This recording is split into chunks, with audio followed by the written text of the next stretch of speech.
So this is continuing the diagnosis of Fleet Street of Saturday, the 3rd of October 2020.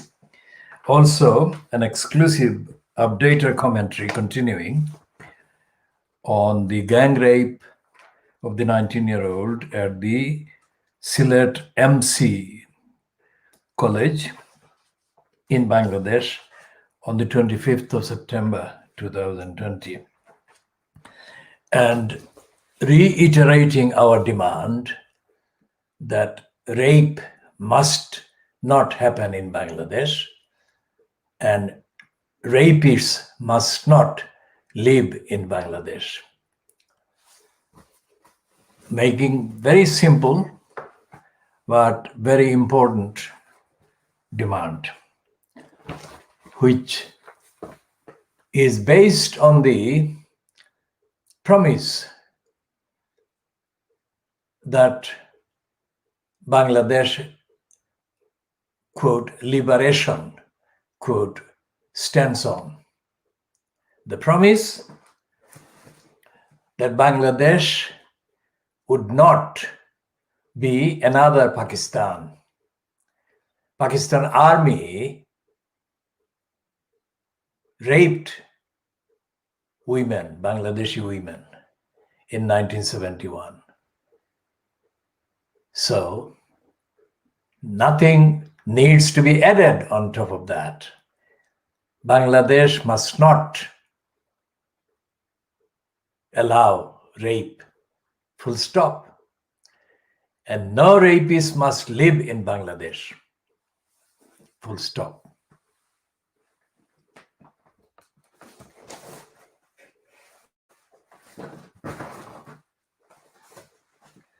Now, the British newspapers, Fleet Street, of course, are not on the same planet as Bangladesh or most of the rest of the world, except if it is the USA or something like that.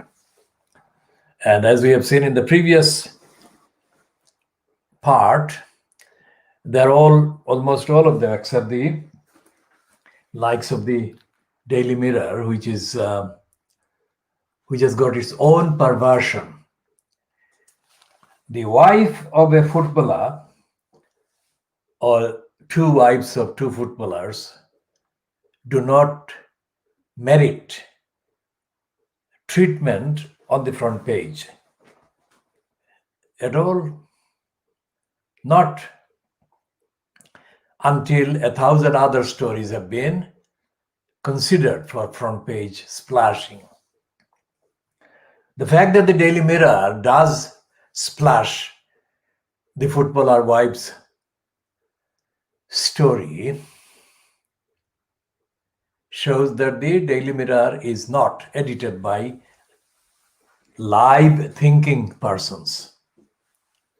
It is a dead paper, like the rest of Fleet Street.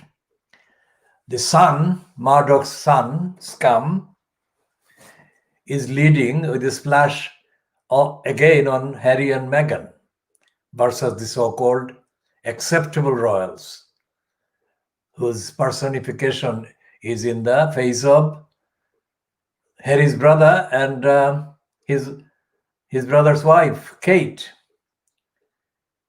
Now, this is contemptible because the story that they're running there doesn't mean anything.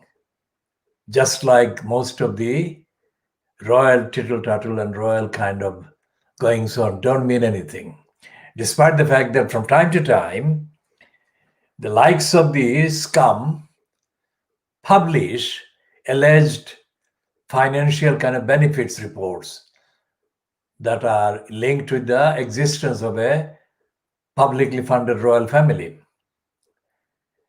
Now, this is not the edition to discuss the various aspects of the royal family in Britain.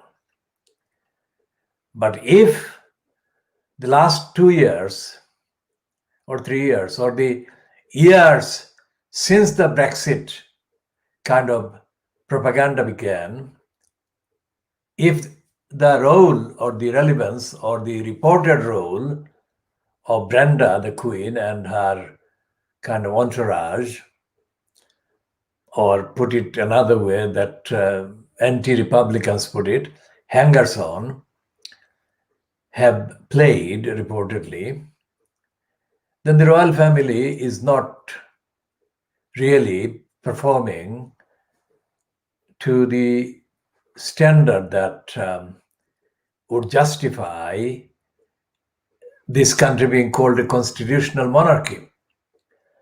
Because both David Cameron and others have leaked various bits of the utterances or thoughts of Brenda. And these utterances, especially when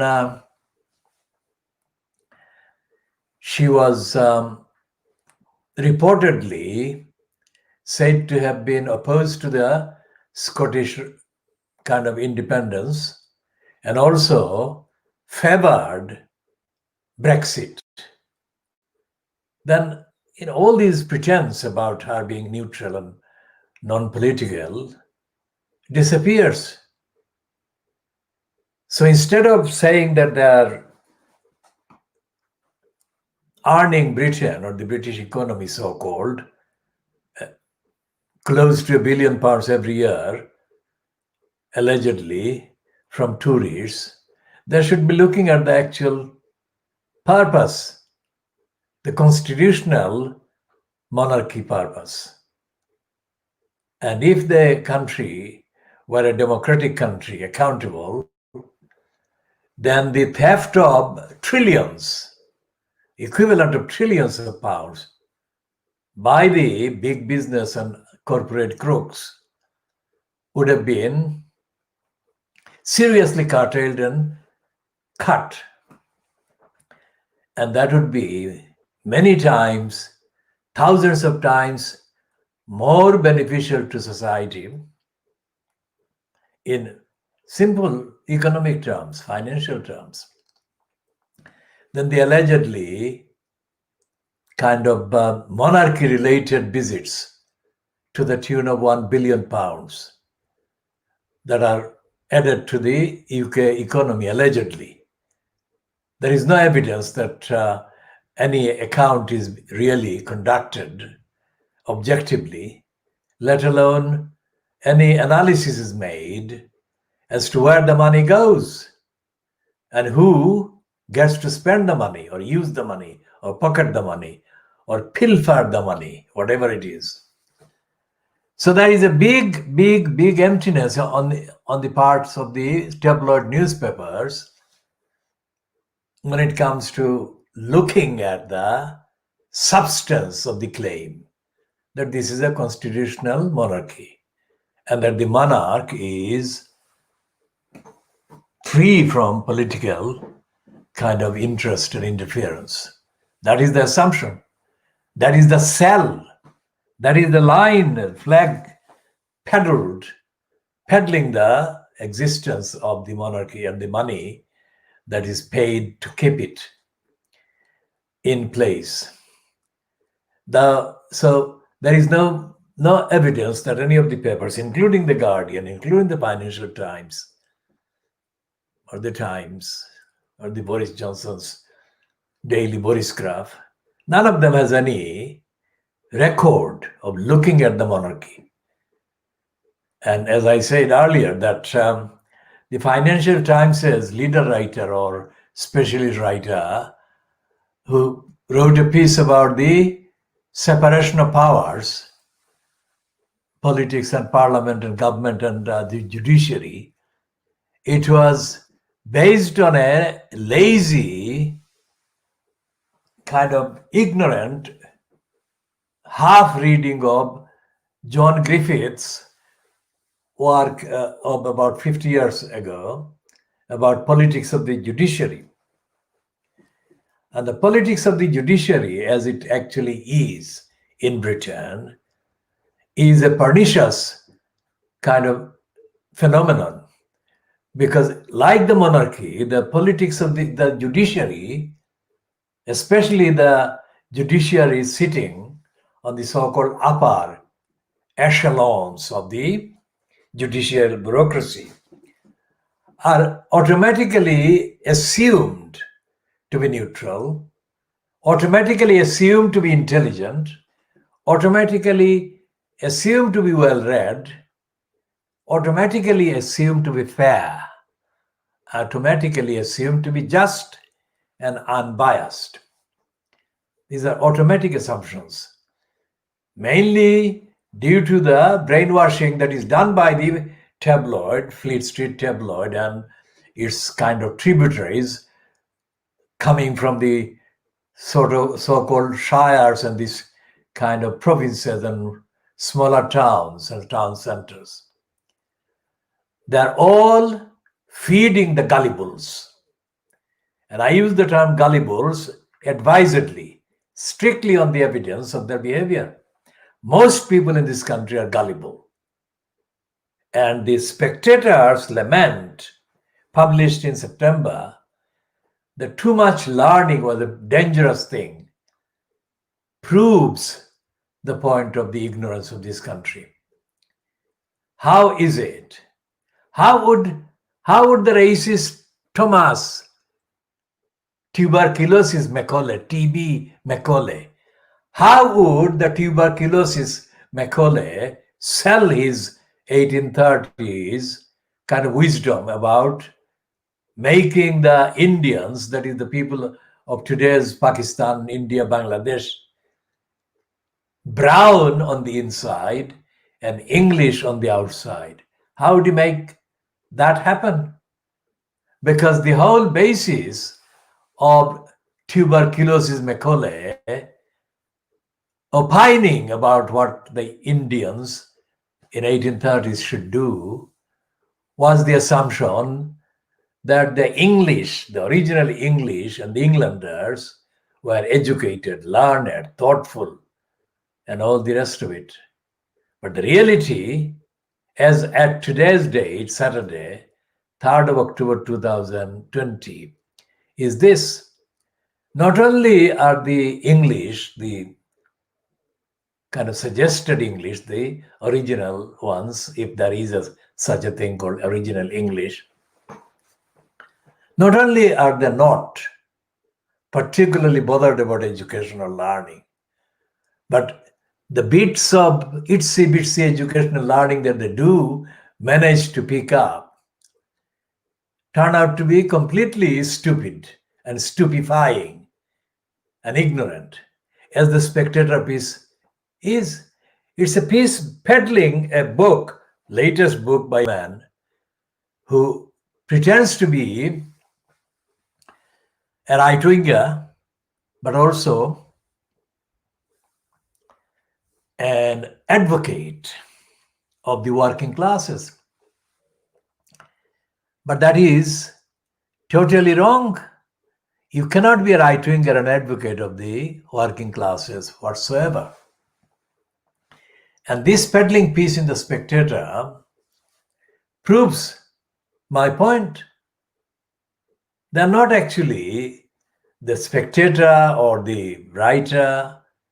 They're not actually supporting the working classes or working class people. They are creating another kind of pretense, a myth, that it is the socialists or the left-wingers who actually betray the working classes.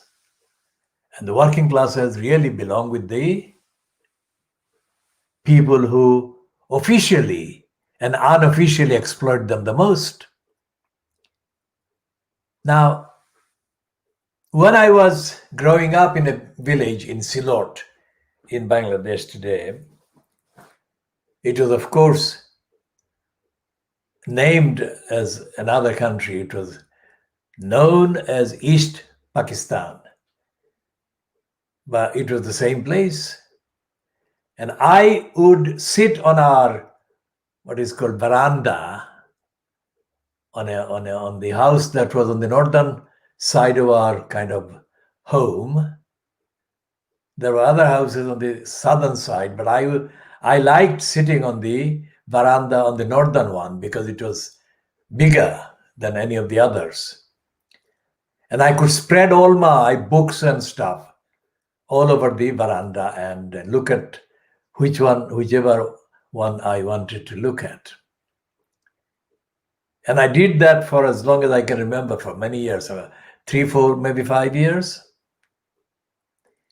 And there was a man from the next kind of homes, set of homes, like, who would cross our home territory or house territory or homestead or whatever on his way to the bazaar or the market. And the man appeared to be appearing every single day without fail. Of course, he didn't do that, but that is the impression I was getting. And the reason I noticed him passing through our houses was the chant.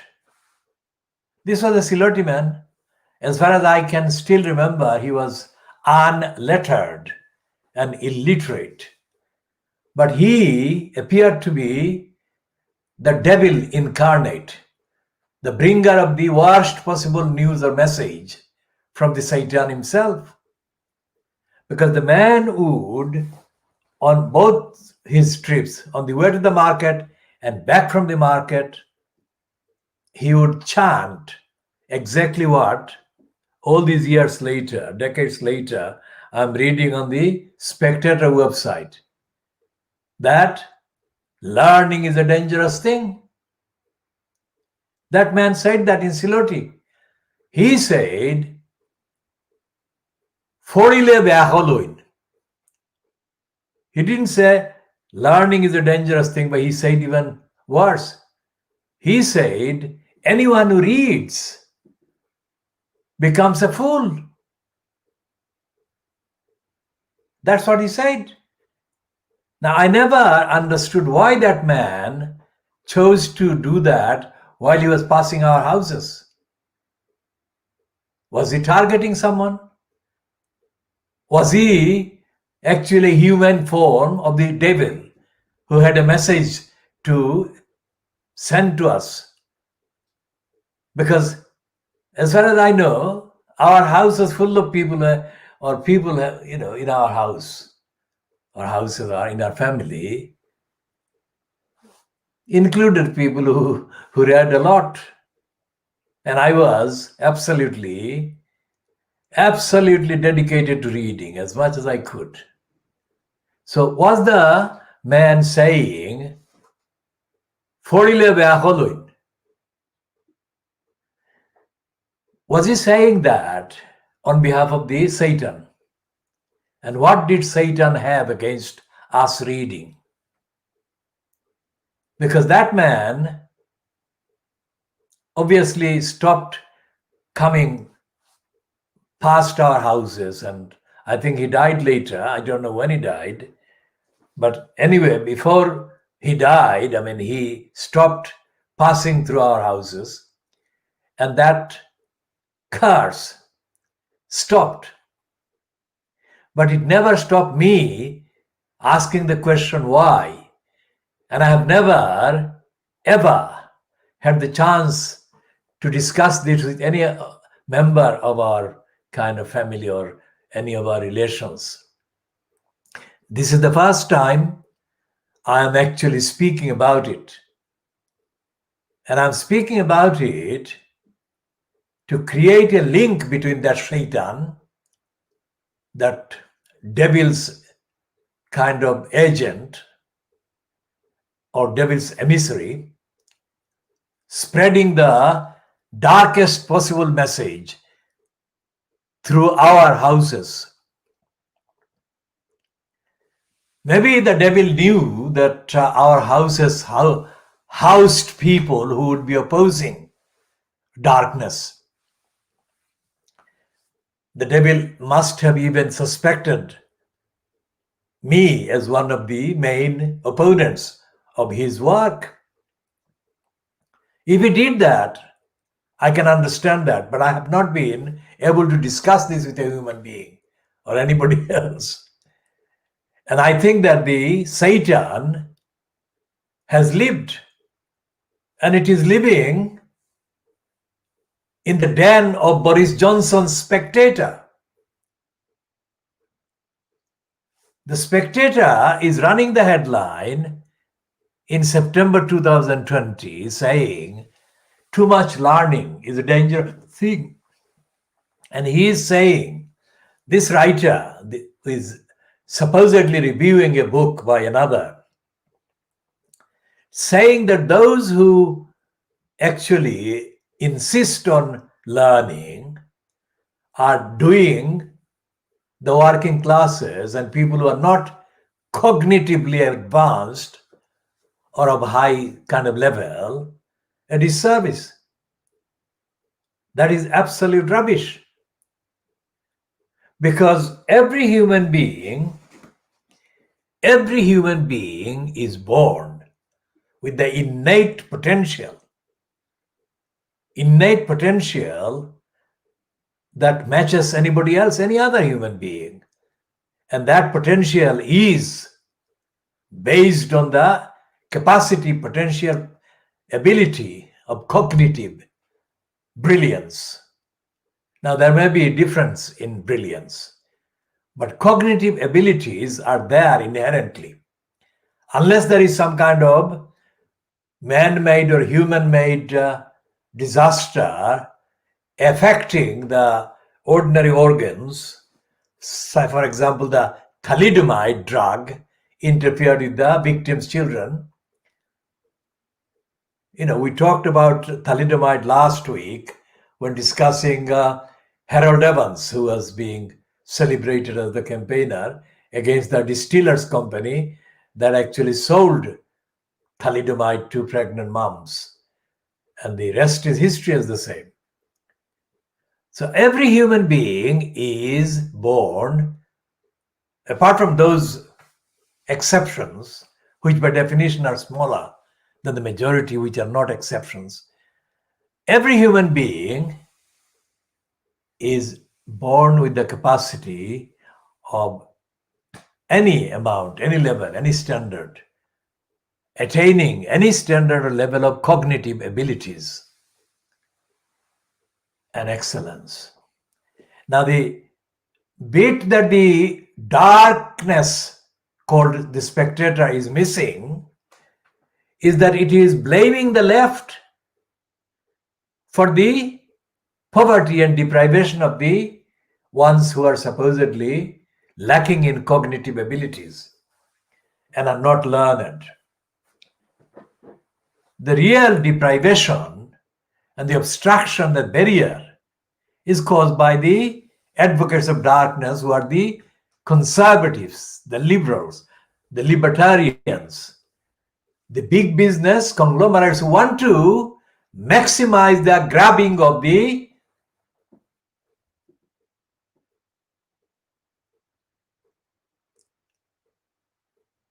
work, the benefit that they get from exploiting the less cognitive ones. The surplus value that Charlie Marx talked about is exactly what it is. These criminals, posing as the Spectator, champions of the cognitive, less cognitive ones, are actually agents of the biggest organized looters and robbers, that is capitalism. And it is them that always take away public money from the education sector, from the health sector, from the transport sector, everything that benefits the majority people, the vast majority in need and in deserving kind of entitlements. The conservative, the dark ages, and anti-learning for the working classes, that is. Anti-learning criminals are the ones who are always forever robbing and looting. And today's Fleet Street is not exceptionally silent about that. That is the job that the gullibles are performed, given and provided by these papers. Their story today about Trump catching the virus is empty. Of course, it has the words Trump is hospitalized and the Trump's catching puts the election in disarray and all the other rubbish. They don't tell the truth about Trump looting America's poorest and the most vulnerable and benefiting himself and his co-criminals over many years. And since he got into the White House 4 years ago, Trump has been under heavy and increasing pressure to disclose how much tax he paid, if he paid anything. And only last week, for the first time, the New York Times has revealed, after years of investigation, that Trump only paid $754. I mean, Trump is a billionaire. Now, how he stole the money and where he stole them and who aided him, who abetted him, is of course a detailed story. But the point is, he owes the public, like every other person who is earning taxable income, a tax that he owes the public. And all the years that he has been in occupation in the White House, Trump has been almost daily basis busy hiding the truth about his avoidance and evading the tax. And Trump would say that he's a learned person, but he behaves like a devil. So, learning is not to be faulted for the failures of Boris Johnson and his like, because Boris Johnson fails even by speaking in Latin. When he makes the excuses in Latin or in part of it in Greek, he's still failing, still lying. And the entirety of the Fleet Street Papers is empty of any discussion, any examination, any reporting of the truth about Boris Johnson or the truth about Donald Trump. Even the pretentious Daily Mirror, which pretends to be hostile to Trump, fails to get it. And so therefore we can safely, because that is the record, overwhelming, absolutely unexceptional record. Unexceptional meaning without any exception.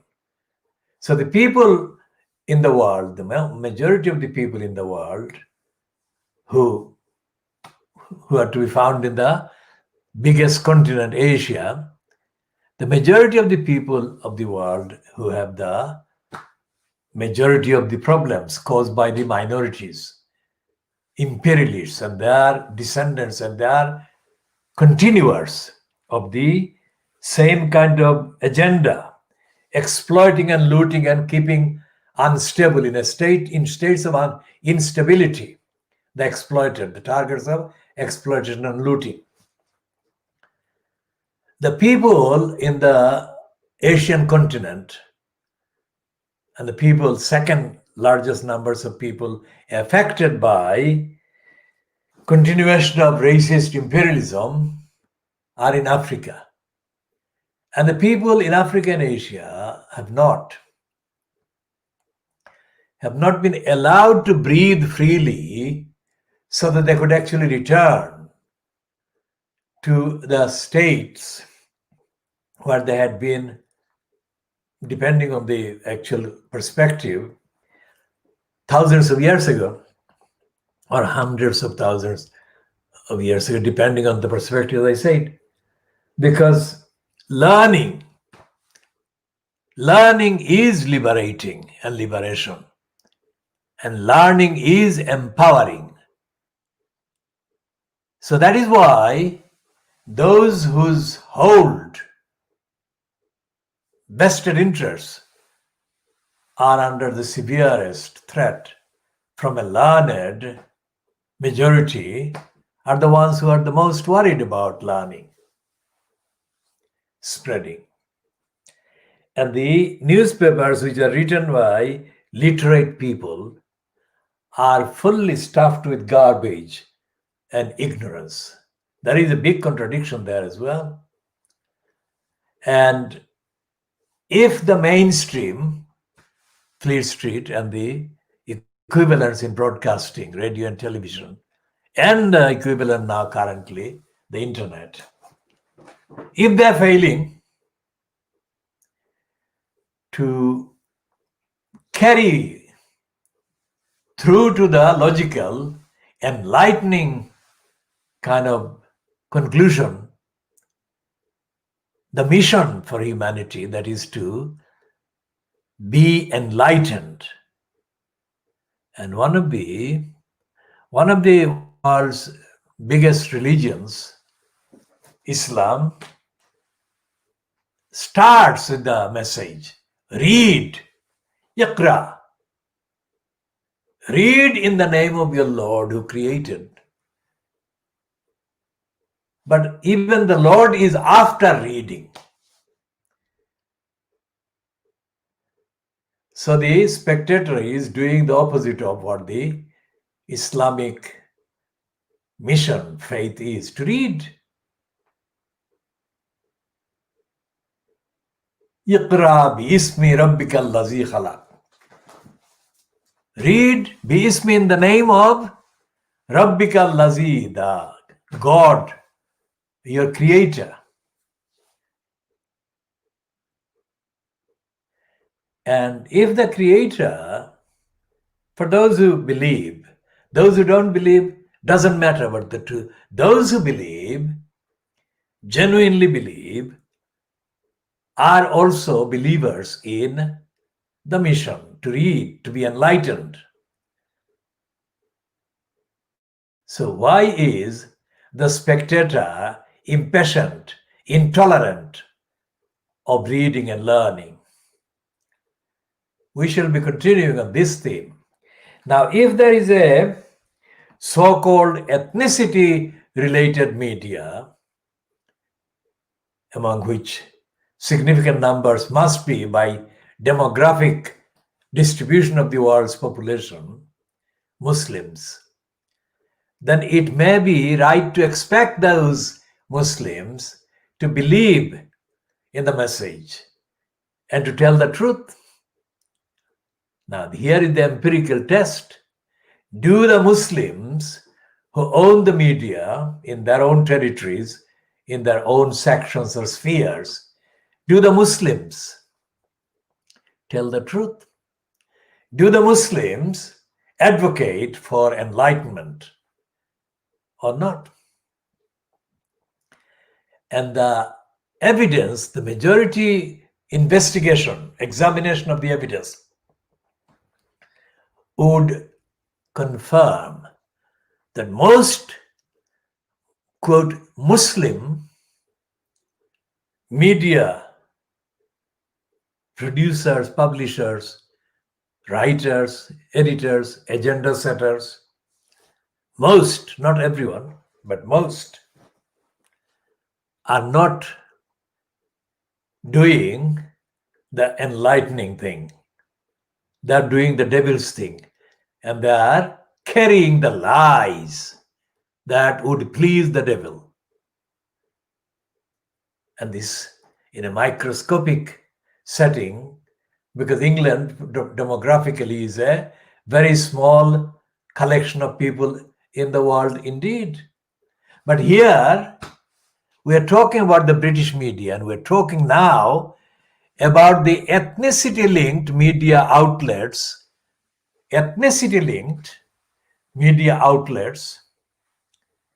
that trade and profit from their ethnic linking. and linkages. Their role, on the whole, is serving the devil and discouraging enlightenment, discouraging learning, and adding to darkness, and spreading lies, and fueling confusion and lack of understanding. And the media include all forms that you can find in the so-called mainstream.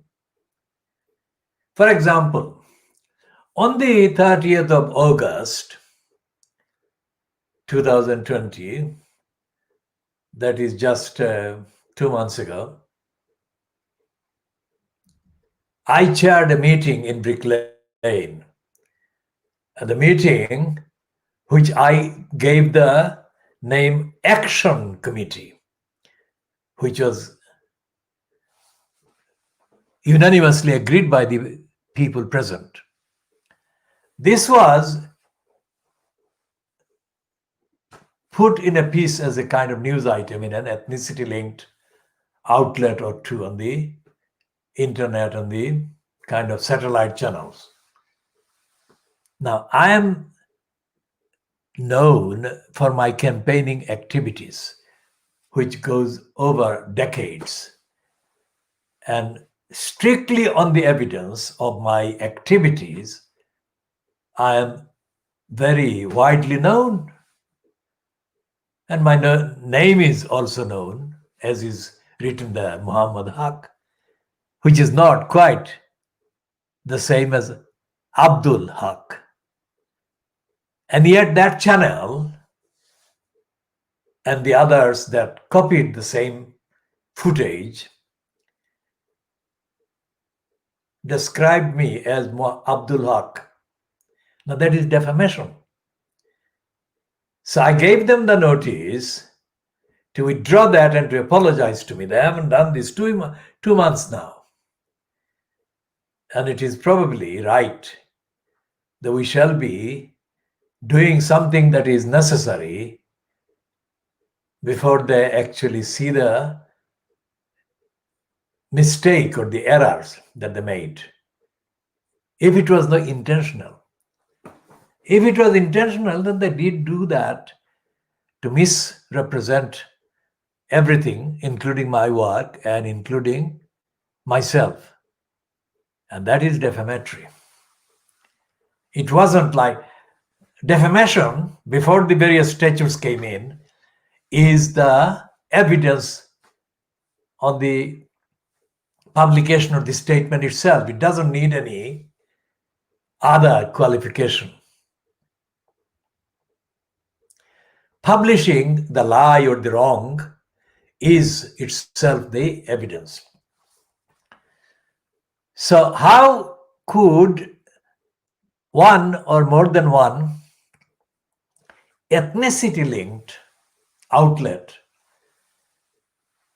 publish a completely untruthful and untrue part as my name, while they know what my name is and they have known it for as long as the KHOODEELAAR campaign has been in action for the 17 years now. And so therefore, I think this is an empirical supplement to the original general diagnosis of Fleet Street and the ethnicity-linked media. There is now evidence that the perpetrators who distorted my name did that on purpose. For example, that same channel had full-length features featuring me published at the beginning of the KHOODEELAAR campaign and at various times in between, then and now. So therefore, there is no excuse for distorting my name.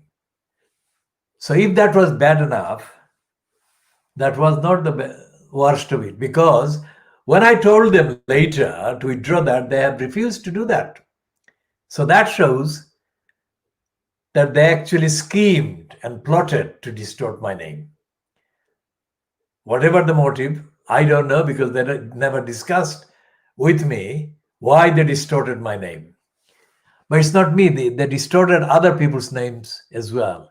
And they distorted what was agreed at the meeting. They lied about what was agreed at the meeting at my kind of initiative. When I said that the meeting should be described as the meeting of the action committee, everyone agreed, everyone present agreed. And when I distributed the text of the statement addressed to the local town owners council, it was agreed as well. In fact, most of the people present there signed it. I say most because one or two may have failed to kind of sign it before the meeting was concluded. So there was, I would say, around 30 persons present at the meeting. And it wasn't a long time organized meeting. It was a meeting organized at short notice. And considering it's the pandemic period, that kind of size is more than adequate to call it a large representation of the street in Brick Lane. And the meeting was against the pedestrianization of the Bangladeshi associated part of Brick Lane by John Biggs, the mayor of Tower Hamlets Council. We shall be, of course, updating on that time to time. But essentially, what comes out of the whole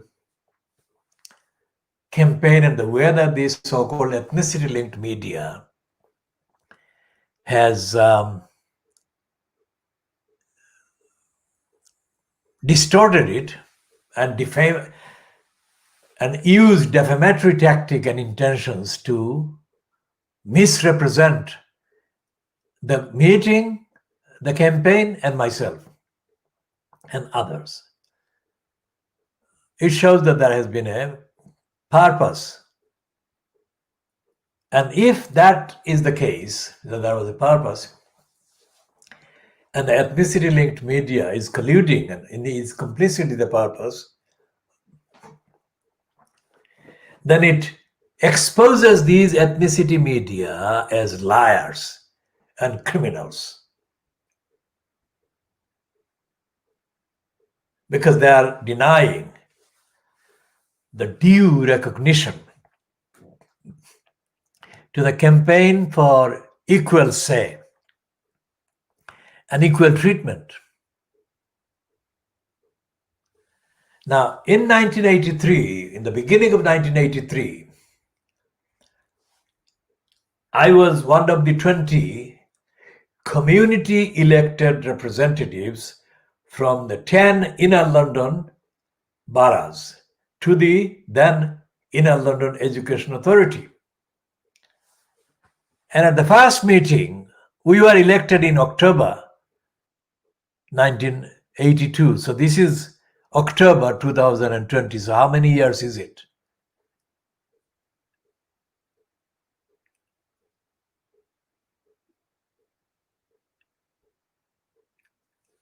It's very long time.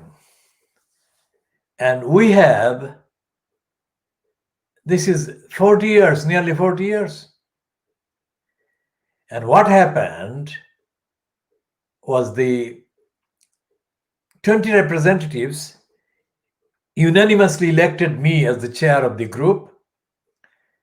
And I was leading all the decisions because the initiatives I was taking had already been perceived as being equally applicable to all the boroughs and all the communities that had elected the representatives. 20 of us also, 10 inner London boroughs electing 20 meant that every borough had 2 representatives. So when I proposed anything, it was unanimously agreed because the experiences were similar in all the boroughs. But I did the proposing, I did the initiating. And one of the decisions that we had to make early on when I started to meet starting in January 1983, was what to say or what to do in response to the ILEA's other main elected members kind of decision to use us 20 as exhibits of the achievement the ILEA had allegedly made. Because our purpose was to address and oppose the discrimination that existed and operated in the ILEA system, in the schools, in the colleges, and other institutions of, quote, education across inner London. So the ILEA leadership decided to circulate a statement saying that that the 20 community elected representatives from the 10 inner London boroughs would be photographed, and our photographs would be, our collective group photograph would be distributed as ILEA's achievement. So I said, no, we are not going to be exhibits for their claim, which is completely unsubstantiated. Now, this may be simple statement, but actually this was a unique historical event. Rarely, if ever, has a group of publicly elected by community or by the wider franchise group of representatives been seen or reported to have rejected an opportunity for a photo call. And we did that. And it was done by my initiative, my morality and ethics, and my far-reaching foresight. Now, that was 1983. 93, 2003, and 2013, which is 30 years, plus another 3 years. So it's 33 years later, one of the ethnicity-linked media elements accuses me of being critical of the content that they broadcast on the ground that he claimed I was not invited to appear on the program. Now, I don't know how old this element is or was, but even before he was born, and I mean before he was born, I had been opposed to personal publicity. And I have been remarkably unique every time among my contemporaries as taking a stand against publicity. And it doesn't matter where it is. Internationally, that stand is unique. I am very unique bearer of ethics and morality. So this ethnicity-linked publisher's claim was defamatory, aggravating the defamation by the fact that he's a completely ignorant idiot. And I'm saying this here. If that idiot sees this, then I challenge the idiot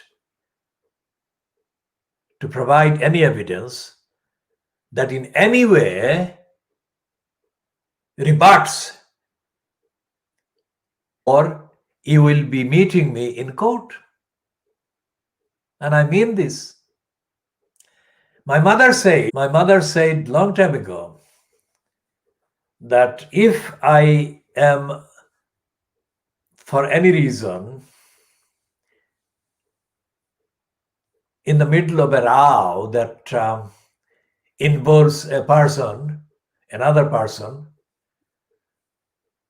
whose recognized social kind of contributions and abilities to contribute are far smaller than poorer than mine, then I should not engage those persons in a kind of exchange of any kind, because it will only reduce my own standing and principles.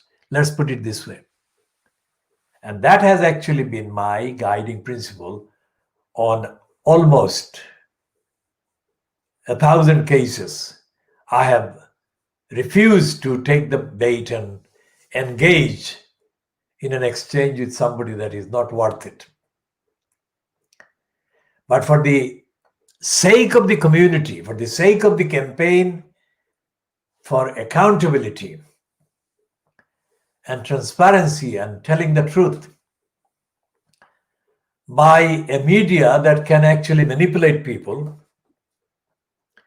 and the gullibles, for the sake of the gullibles and for the sake of the targets of the people in the ethnicity-linked media, I think I shall have to take minor, in terms of numbers that I have avoided encountering or taking on or challenging. I think I'll take one or two exceptions to the principle that I've been adhering to based on my mother's advice. And I shall say to my mother to forgive me this exception, but I feel a moral duty to serve the cause of truth and ethics and morality and set the record straight by challenging this ignorant, criminal, idiot a lesson. As I said, this criminal idiot is possibly watching this, or maybe will be able to access this. He knows who he is, and I'm asking him to apologize to me, or if he doesn't, he will indeed have to do that in an expensive way, which may entail the closing down of his outlet.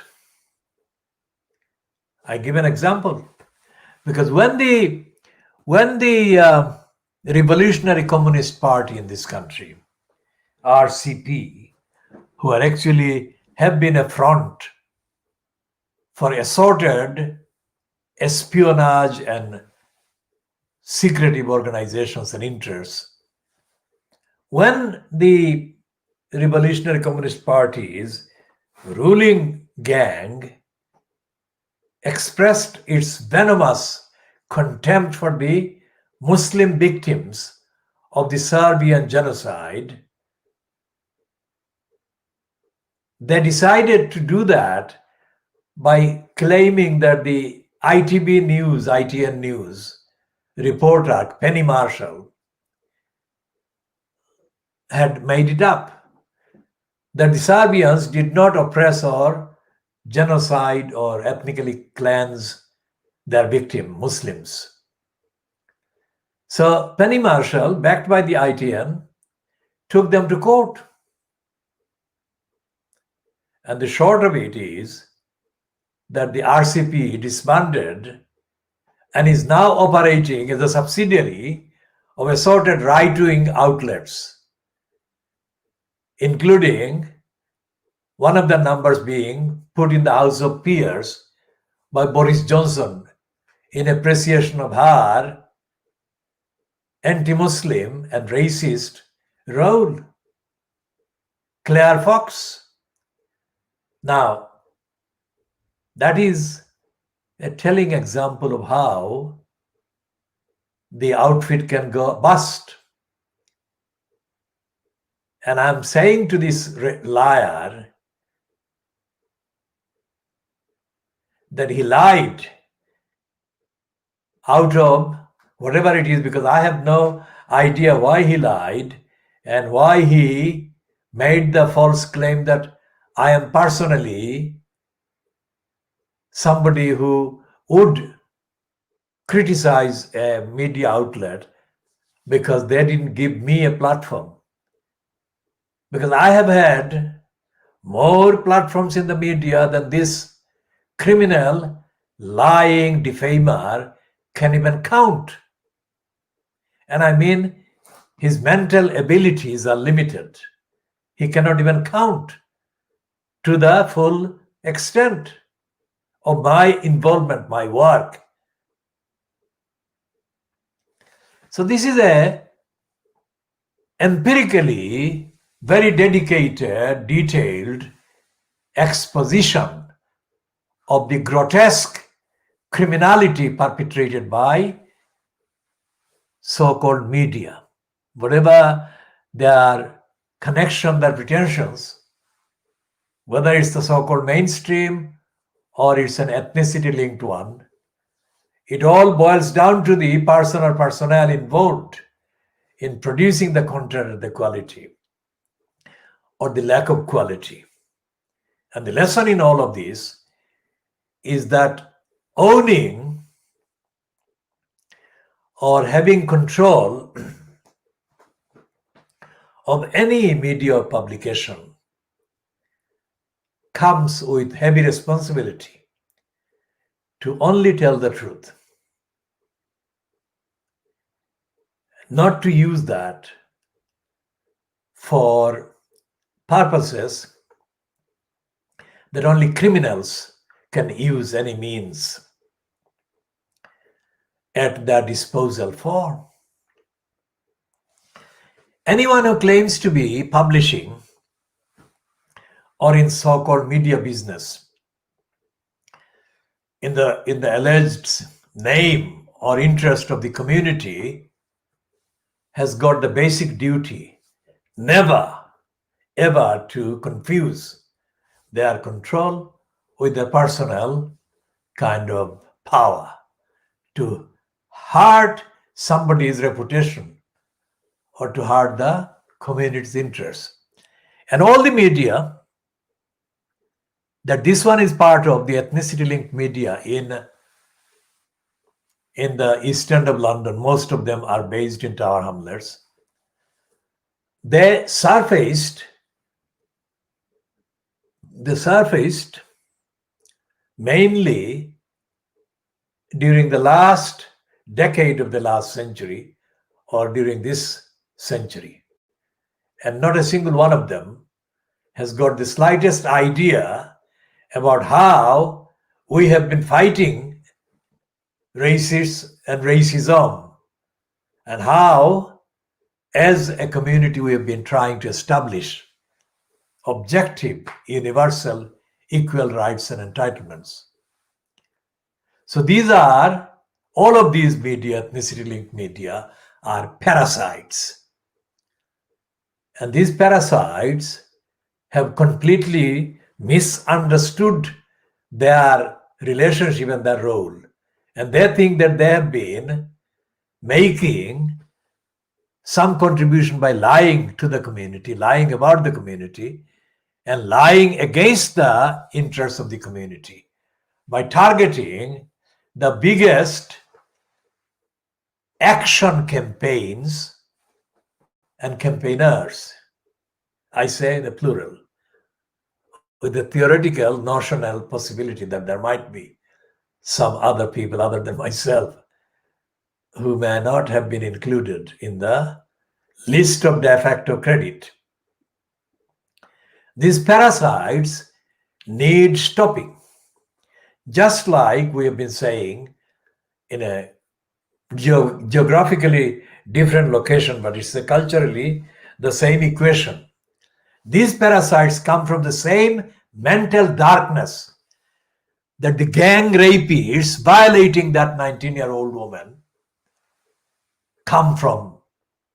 And these parasites assume wrongly that they've got exemption and impunity and that they have no duty to account to the community for their parasitic, lying, backward obsession with making little gains for themselves, while the community is being betrayed by them, ill-served by them at the worst time possible. What do I say by that? What do I mean by that? Worst time, because, for example, this boy, Ajmal Alam. Ajmal Alam was murdered in the Poplar area, Langdon Park school boy.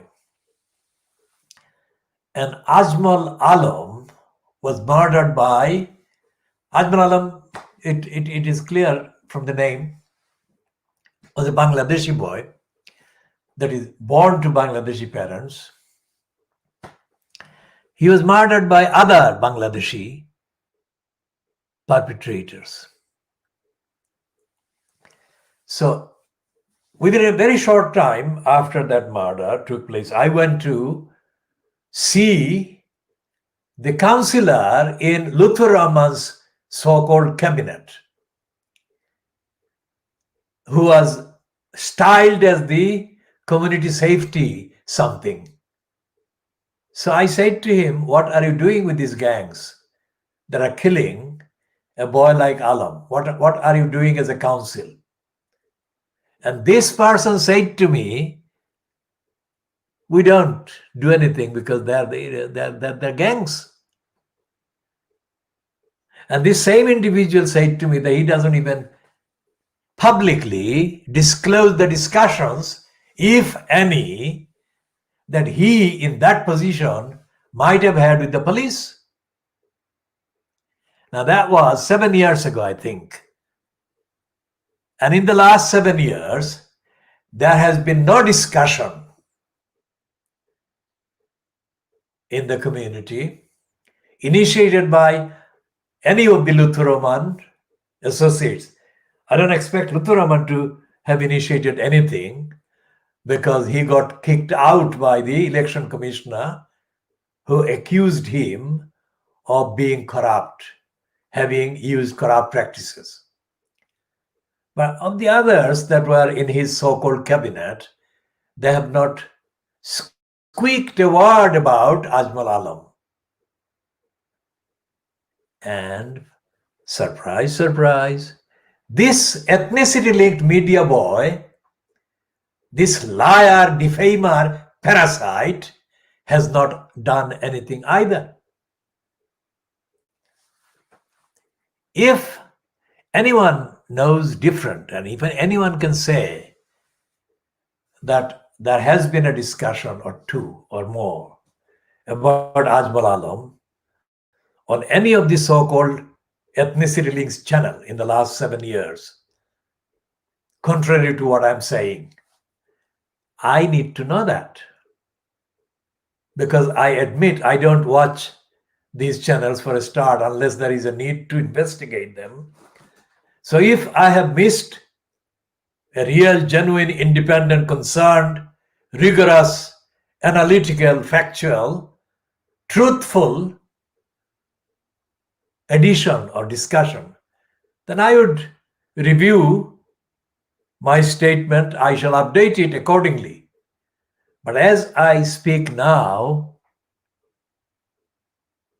at 22:50 GMT on Saturday, the 3rd of October 2020, I have seen nor heard any evidence of any of the channels, any of the outlets supposedly doing business in the name of serving the local Bangladeshi community, talking about Ajmal Alam, or talking about the wider serious series of allegations against the mainly Bangladeshi wrongdoers and criminals, destroying the lives of other young persons and other adults in the community, almost all of whom are Bangladeshis. Now, this being the 3rd of October, it has to be remembered that on 2nd of October 2011, I made a first appearance reluctantly at the request of one of the channels, which has gone defunct now as that channel, but I appeared and I discussed all the key headlines of the issues that were at that time affecting the community, and I think they're continuing to affect the community.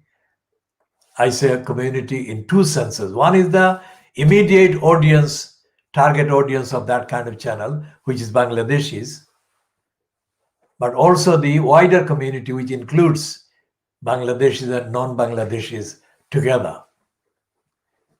So whenever I say community, I mean both, depending on the particular relevance to a particular issue that a particular part of the community is affected by. So there is no intention on my part to exclude any person based on their ethnicity or faith or no faith or nationality or race, except when it comes to the material connection and relevance. I hope that is clear. If not clear, I will make it clear if necessary in future programs. Essentially, I am saying that the media has got the duty to tell the truth to its target audience. So, for example, when the BBC is still connected with Reith, who is given the credit for saying that the BBC is the teller of the truth to the power, whatever the power, the powerful. If that is the case, then the BBC needs to be judged. The BBC's performance, its work, and its editorial policies need to be tested on that criterion. Equally, if the ethnicity-linked media say that they are serving the Bangladeshis, then they have to be tested. Their action has to be tested based on that claim. If on examination of the action, it is found that they are doing damage to the Bangladeshi community, then they must be made to stop making that kind of claim. And so that channel that I appeared on 2nd of October 2011, put the footage, part of the footage, because all the program, about more than an hour long, cannot be put on the YouTube at once, I think, for simple technical reasons or limitation. But they put the first part where I spoke, and and the program, while it was live on air, received a call from this man, Aftab Ali, Haji Aftab Ali, who had been the first ever elected secretary of the Bangladesh Welfare Association in 1981 in Brick Lane. And the reason why I know that he was the first was because I was the election commissioner for that election. That election was nearly sabotaged by so-called members of the election commission. One particular nasty, lying moron abused my kindness and made contacts with the police without my knowledge. That criminal might be watching this. You know who you are, you liar. And you made me so upset that one day on the phone, out of frustration, I shouted in anger and frustration to you, you liar. You had no right to contact the police without my knowledge. And nobody knew that you were a member of my commission. So you made a secret deal, you criminal liar, with the enemies of democracy and the enemies of the Welfare Association. I shall never forget that, you liar. Supposedly you knew the law. What law did you know, you liar? There was no need for calling the police, because one of the reasons why I agreed to spend my months of my life in conducting that election was to create a peaceful environment in the community. That is why I created something new. I created entirely the idea of the election commission, which was then imitated in Bangladesh itself. That context of Bangladeshis doing the election commission, you moron. And I spent months doing whole work, and I spent my own money in getting printed the literature. And you colluded and conspired with a smuggler, currency smuggler criminal. You know who that is. So, when this man Aftab Ali, who was duly elected secretary in 1981 of the Bangladesh Welfare Association, he knew just what a revolutionary achievement that election was for the Bangladeshi community. Because that was 1981. Anyone watching this in 2020, think about this. 39 years ago, and for 39 years there has been no other election. And there is no Bangladesh Welfare Association as far as anyone can see. And that is an eventuality, a consequence that I predicted in 1981 would happen. And I shall discuss the Bangladesh Welfare Association and why it is not in existence in an appropriate number of editions of this program. But for now, back to the appearance on that channel on the 2nd of October 2011. So when Haji Aftab Ali made a phone call and said to the presenter of that program about me that this is it, this is the guest you should have been bringing to your program all this time, and words to that effect. And do you know what? When he gone playing that particular video they have put on YouTube, that statement is drowned out by an added music. This is a criminal defamation. It's an act of criminal defamation. Why would they not tolerate a genuine, evidential acknowledgement of my work for the community to be included there? Why did they fear a good word being said about my work?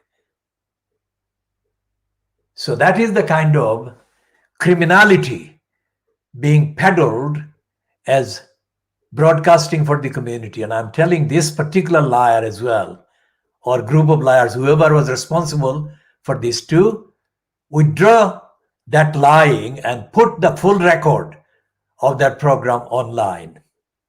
Otherwise, this is a new notice of defamation action. Because I only came to know about this very recently. And it is within the notice period. So I'm telling this defamer or defamers to put the correct video online and apologize to me. And I won't take them to court.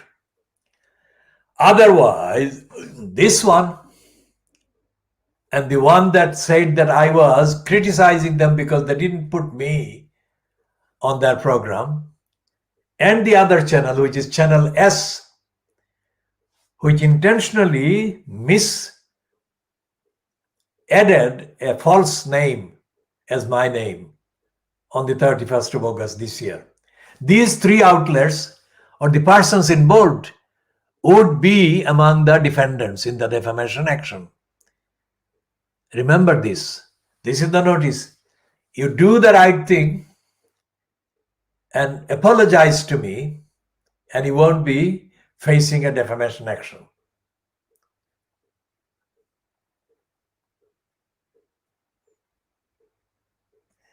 So we shall be taking a break now and coming back and continue with an update, appropriate update on the state of play by the backers of the gang rapists in Bangladesh. And we say this, no rape in Bangladesh. And rapists shall not live in Bangladesh.